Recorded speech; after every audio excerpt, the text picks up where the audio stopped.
earlier in the call, of course, the National Climate Assessment, or the latest National Climate Assessment, was released while we were on hiatus. It happened around the time of AGU, and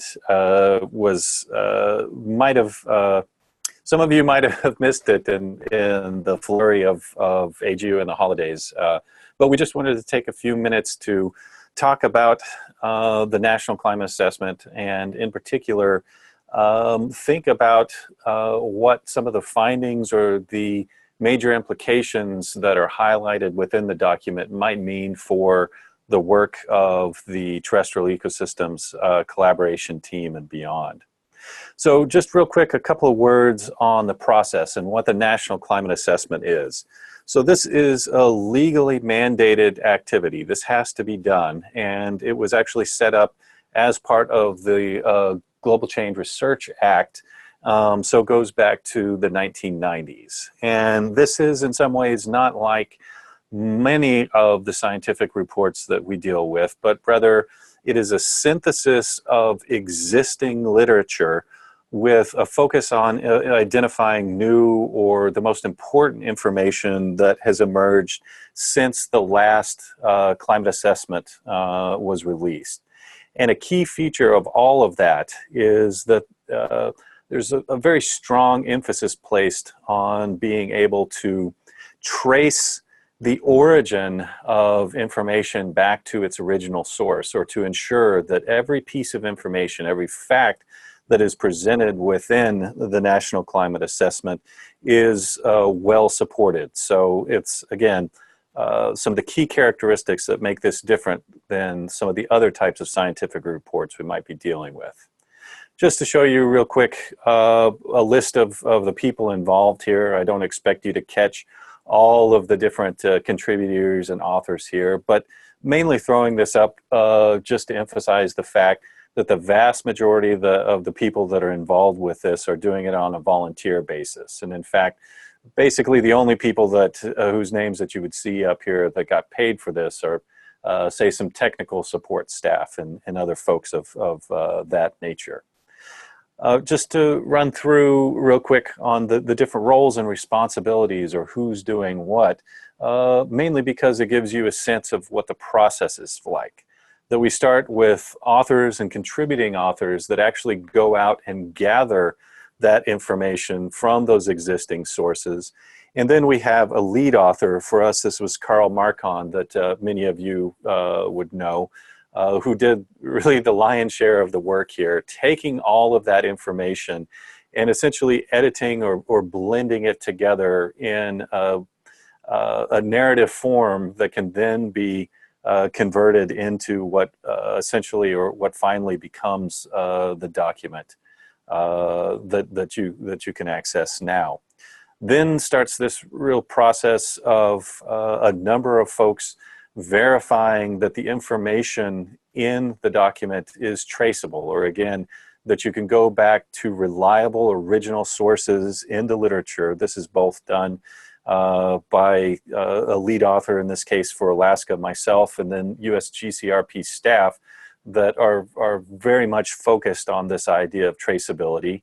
And then the whole thing goes through an extensive process of review, including everyone from the national academies to agency and public reviews, and then ultimately a review editor whose sole job is to verify that the authors have properly responded to all of the, in many cases, hundreds and hundreds of comments that are provided as part of this extensive review process. All that to say, to bring us up to the point of the key messages or the key findings from the Alaska chapter of the National Climate Assessment.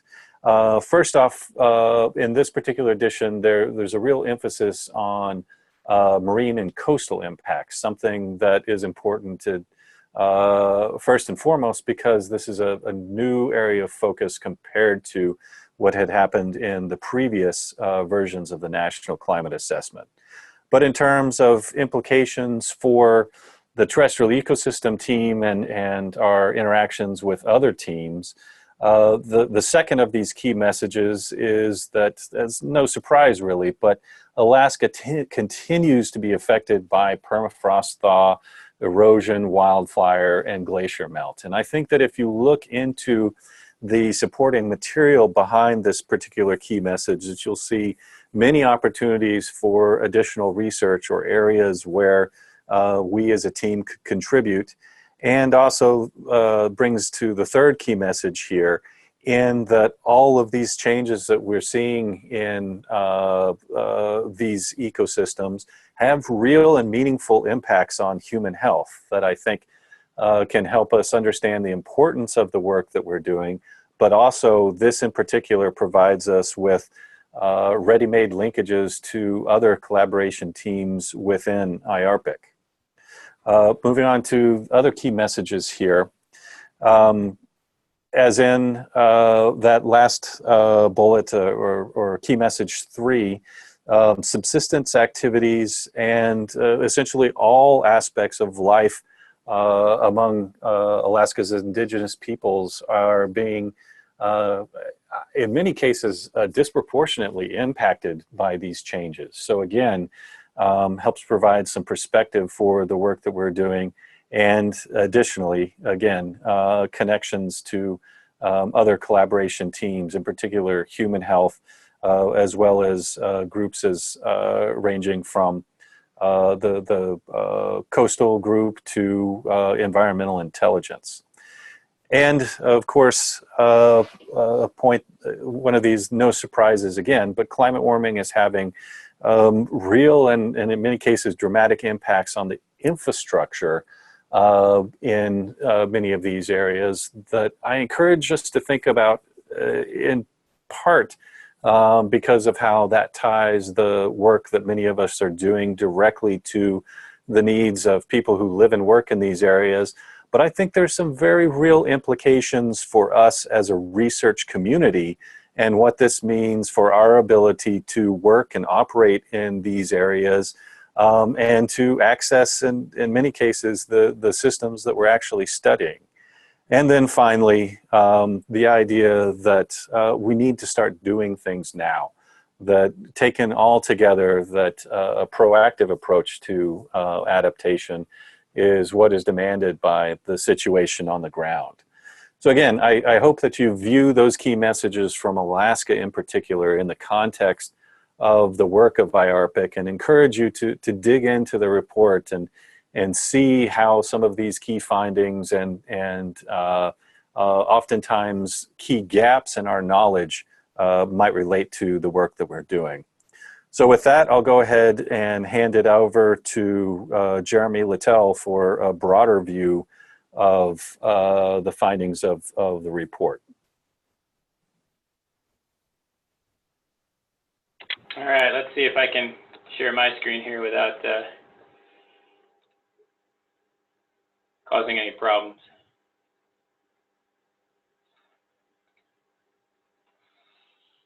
All right, do you see the agenda or do you see a presentation?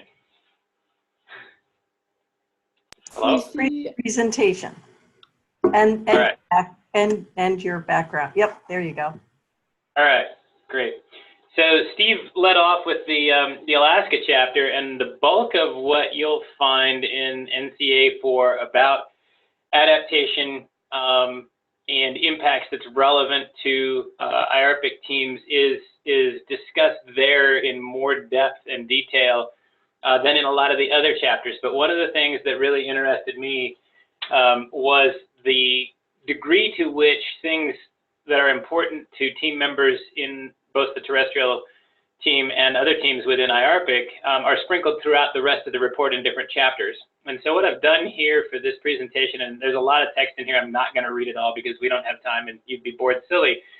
But the point here is to actually collate in one place a lot of those references that are in the other chapters so that you can see how things of importance to the Arctic are used in the report. And I want to do a couple of contrasts here. The first volume of NCAA 4, probably a lot of you have read this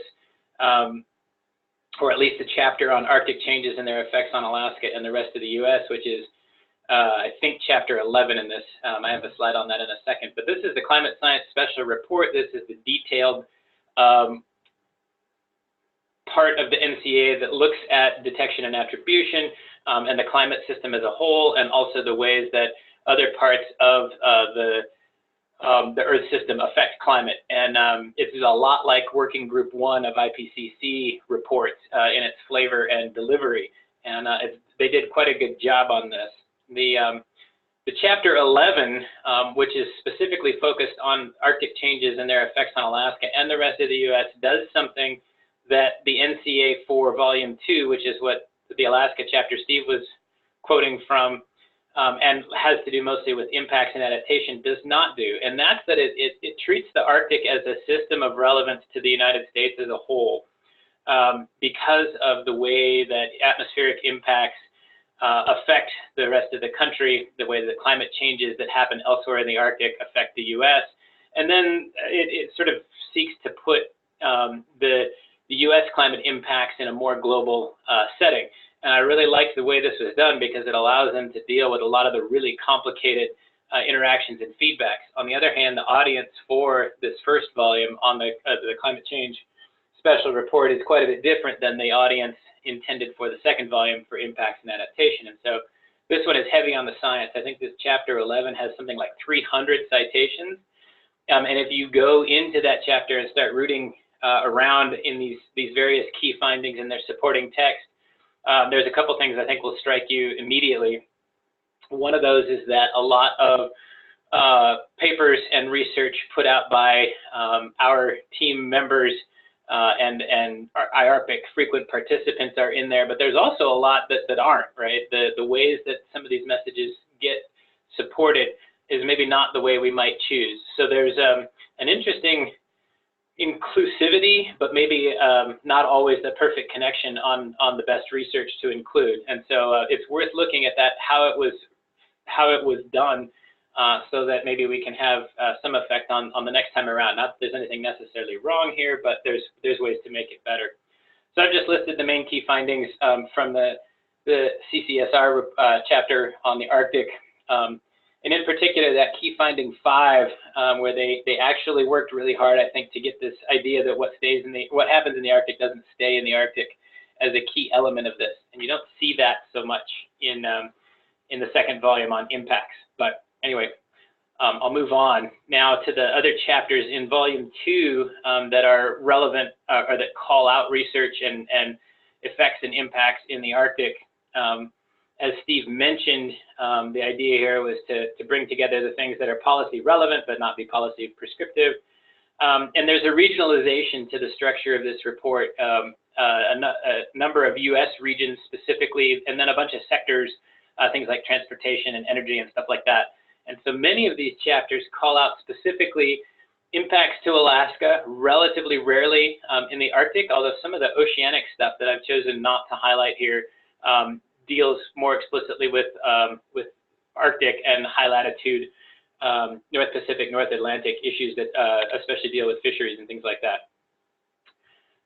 So one of the first places you see this is rapid Arctic change, and this is a shout out to that first volume, the Climate Change Special Report, that what happens in the Arctic doesn't stay in the Arctic, and it recapitulates a lot of the messages that you already saw for Alaska, a lot of them dealing with cryosphere responses in glaciers, permafrost, and sea ice, and then the consequences of those, and then also the degree to which those are anthropogenically driven is highlighted in a lot of these.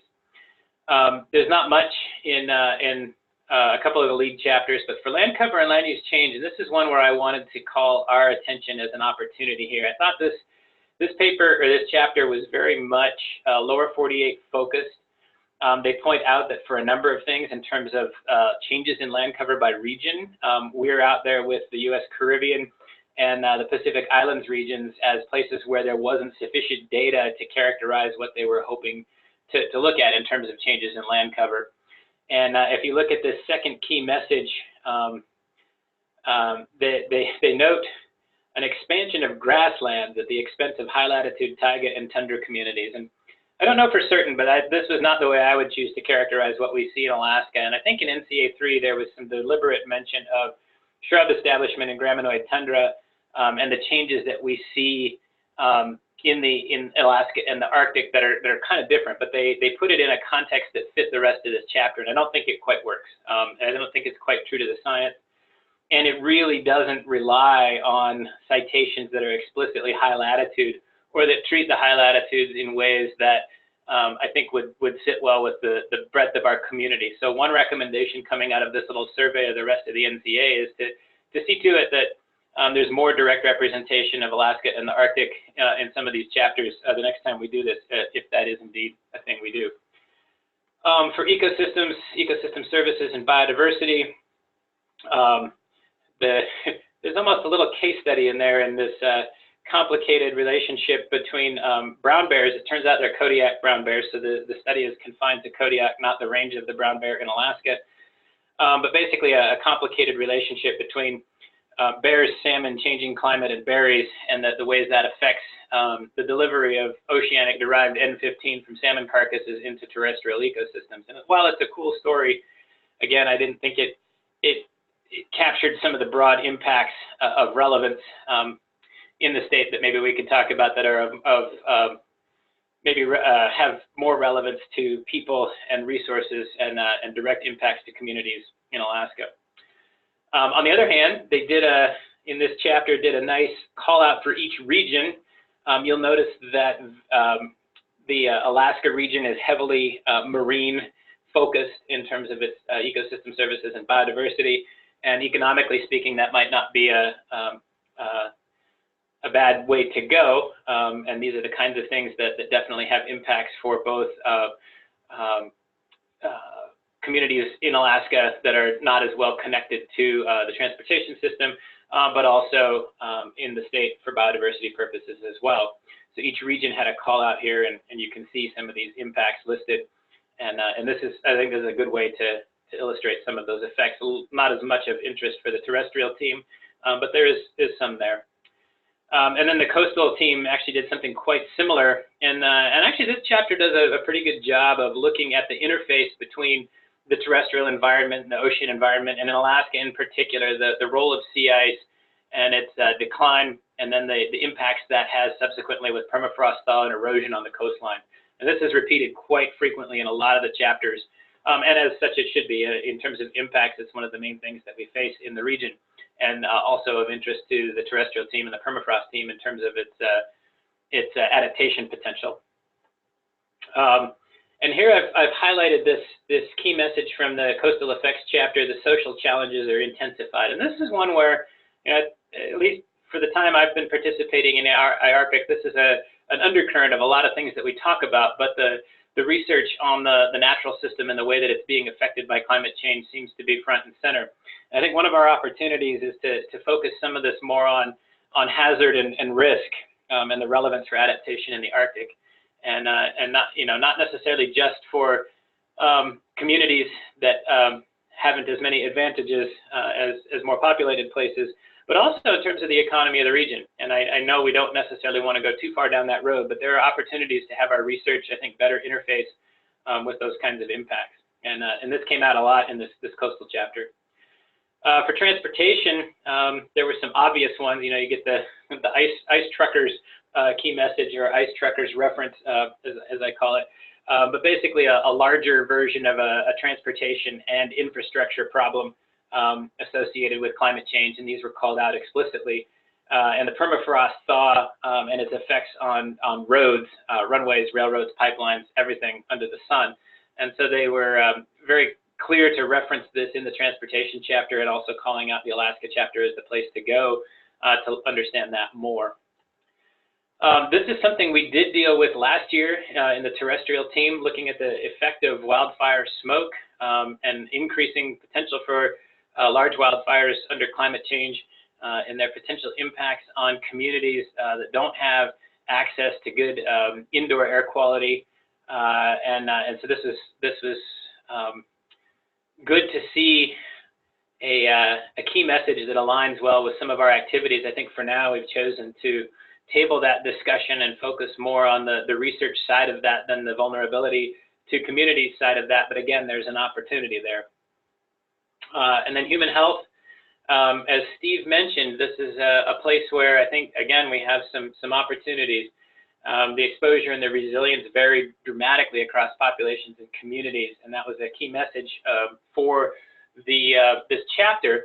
And it explicitly calls out the vulnerabilities and effects on health for Alaska Native and Native American communities.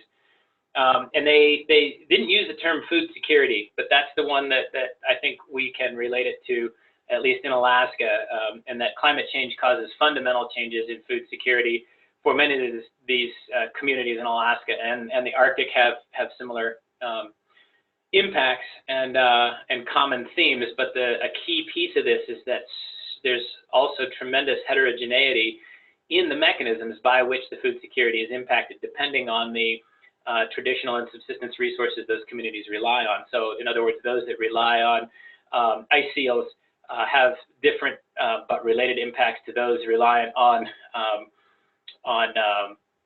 say caribou and berries, and those are different in their impacts, and maybe both kinds of communities use salmon. So there's a lot of ways that you could explore the terrestrial influence on these and the terrestrial responses that are at the root of or part of the impacts.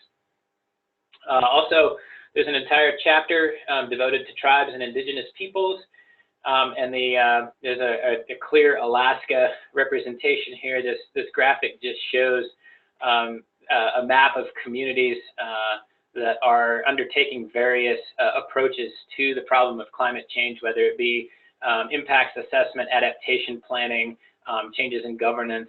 There's all kinds of different categories here and different ways that the communities have approached the problem of climate change. And in Alaska, you see a pretty good sampling or representation of all of those different approaches. There's definitely a key message here, not just about food security, but about place-based vulnerability. And a lot of these communities have spent their entire histories adapting to the variation in climate and landscapes, and so they don't like necessarily to be thought of as vulnerable in the sense that we use it in climate change impacts. And so you see that language very well captured here, and I would urge the members of the community to actually take a close look at this. We've had good success in finding relevant outlets for some of our research and uses that we didn't previously imagine for some of those with appropriate translation for some of these purposes. And so I think this is a good read. Incorporating indigenous knowledges in adaptation, it's key to remember that our Western approach to science is only one way of knowing things, and that if you have a long tenure in a landscape, often you have adaptation potential that isn't necessarily indicated by Western science. And so the idea that there are parallels in these two ways or multiple ways of knowing what the impacts mean and how they manifest, worth reading and taking a look at. In terms of adaptation, it's interesting to look at this graphic here on the right. This is a photo of Kivalina as an approach to adaptation and the issues associated with relocation, and obviously some of the terrestrial team research as well as permafrost component and other research is relevant when we start to think about the potential for relocation and whether those are resilient places to live in the future, what resources would be available, that sort of thing. And so you see a good incorporation of at least Alaskan interest here. There's an international chapter, and this is the one place that the Arctic influence on the U.S. as a whole was at least alluded to, and the issues of transarctic commercial shipping and sort of defense strategic needs to understand changes in the Arctic were here. I think this has more to do with some of the other elements in IARCtic, but it's worth us being aware that there are sometimes some potential to work across the coordinating teams. And then there's a chapter I think that often gets dismissed, but it's because it has a really thorny title, and we struggle, I think, sometimes to think about what's going on in the chapter. But it deals with the stuff that doesn't fit well or that's too complicated for other places. And it looks at the interactions between sectors, the multiple stressors, and the complex systems. The only thing it had to say that I think was directly relevant to our community was this: changes in Arctic permafrost have caused significant erosion, leading to new risks in transportation and human health in Alaska. And while that's true, I think that a lot of what we work on are problems that illustrate this chapter's intent quite well. And so they could have been case studies here, for example, because this is how it works in this region, and a lot of us deal with research that is directly of that nature. And so that's all I have. I assembled that PowerPoint mostly as a place to go. You can go and find those elements in the chapter, and I've tried to include the links to the chapters when I had them, but it's pretty easy to navigate. And the body of citations that is available there, I think it's worth all of us taking a close look at that, because you can see in many cases, I think it was opportunistic as to what gets cited and what doesn't, right? There was, you've got a small number of people, as Steve said, it's not their day job to do this, they're volunteers.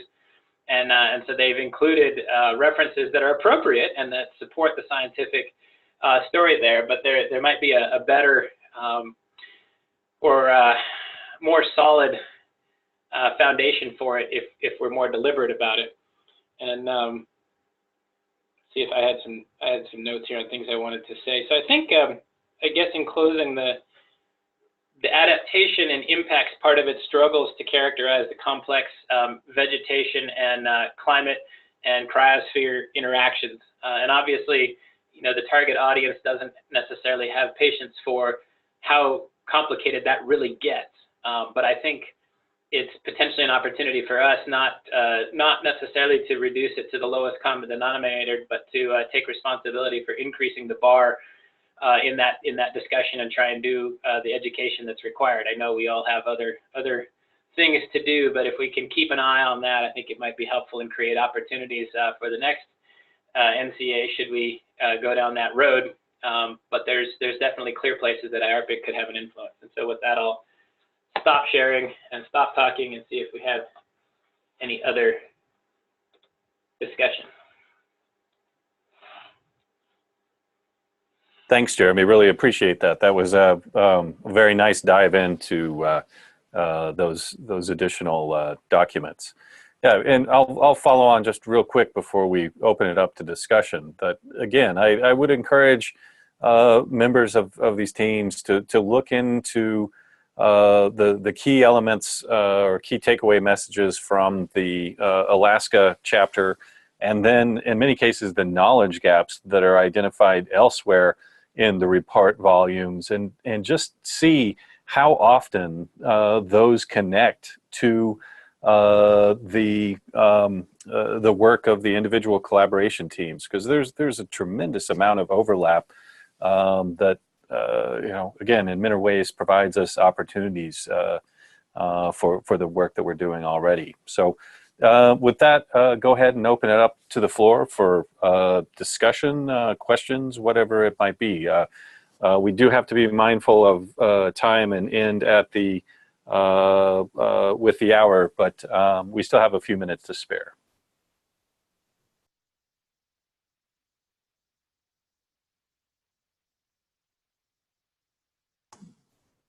Randy, Jan, you had raised your hand earlier. Did you have a question?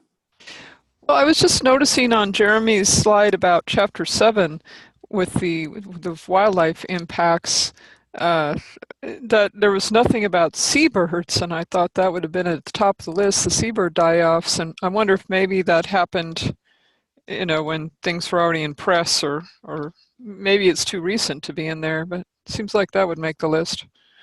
Yeah, that's a great point, Randy, and that actually happened with a number of things where you would think they would be in there.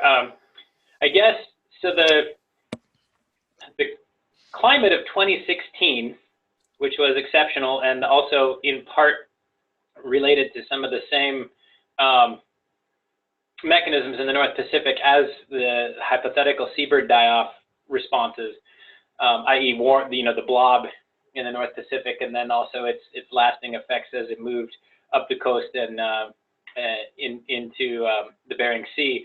I think that that climate made it into the report, but the seabird die-offs did not, and or at least not that I saw in my hasty survey of this. And so it may well have been that it didn't meet the timeline. The other key is that things had to have been accepted by journals by a certain date, and I don't remember what it was, but it's something like July of 2017. And if it wasn't in by that time, then it couldn't be cited in the report. And so it may well have been that those subsequent add-on impacts didn't make it through the scientific literature. There's a number of things in the gray literature that are alluded to, and then the technical language that supports them is buried. And I didn't drag any of this out, but there's supplementary material online for the scientific rationale behind each statement, essentially, or at least each key message in both reports. And you could look there to see if there's any more on it. But my guess is that either it missed that publication timeline, or that they were unable to assemble and I forget what that technical documentation is called. I should know. Steve, do you remember? Those are the traceable accounts. Right. So if it didn't make it in, then that's a possibility. It also may be that it was included as a minor text somewhere else and that I missed it, but it certainly didn't make Chapter 7 in the lead impacts in Alaska. Another one that was probably came out too late, but maybe in the next round ought to be in there is you probably are aware of a paper by Jan Hjort that Vladimir Romanovsky from UAF is in co-author on, but degrading permafrost puts Arctic infrastructure at risk by mid-century. And they with using some climate change modeling, they're saying that they see nearly 4 million people and 70% of the current infrastructure in permafrost could have a high potential for thaw and damage by mid-century, which is pretty startling. It's the first paper I've seen that looks at the whole impact globally.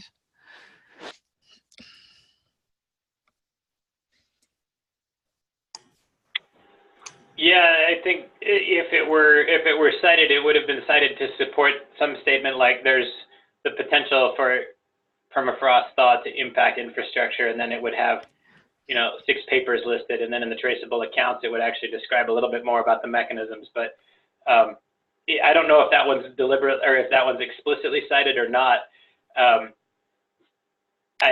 think that the potential impacts on 4 million people around the entire Arctic and its influence on global security, that would have made it into Chapter 17 if anybody had thought to analyze it yet, but I bet they haven't got there. It probably wasn't out yet because it just came out in 2018. So next round, I bet it will be in there. And there's actually some anecdotal observations that maybe the thawing of permafrost might impact not only the linear transportation infrastructure, it might actually have some impact on the wellheads themselves because they were engineered to anchor into permafrost, and there's been suggestion that a couple of leaks failures might be due to problems in that department. So that'll be interesting to keep an eye on too.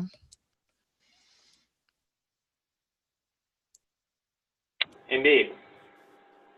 So can I ask a question about the infrastructure or key finding that I think Jeremy, Steve, you mentioned? Did that cover just roads, or did it cover air, runways and access to extraction sites, things like that? How far did it go? It was primarily focused on infrastructure such as roads or infrastructure within communities, but it does touch on that to some degree. That's actually a very interesting part of, I think, the Alaska chapter, in that it's accompanied by or driven by economic analyses that actually try to put some dollar values on these changes, and there's some very interesting supporting papers there. Matt Berman was the lead on the economics part of that from ICER at UAA, and again, I think that was a very interesting addition to this fourth volume, and something that was just really not available for NCAA 3. Yeah, I want to really thank both of you for this really interesting presentation. NCAA 4 is just so big. It's just so overwhelming. It was nice to have somebody break it down and show us where to look. I did put the link to the globalchange.gov so people can find it. This was just fantastic. Thank you very much. Thank you.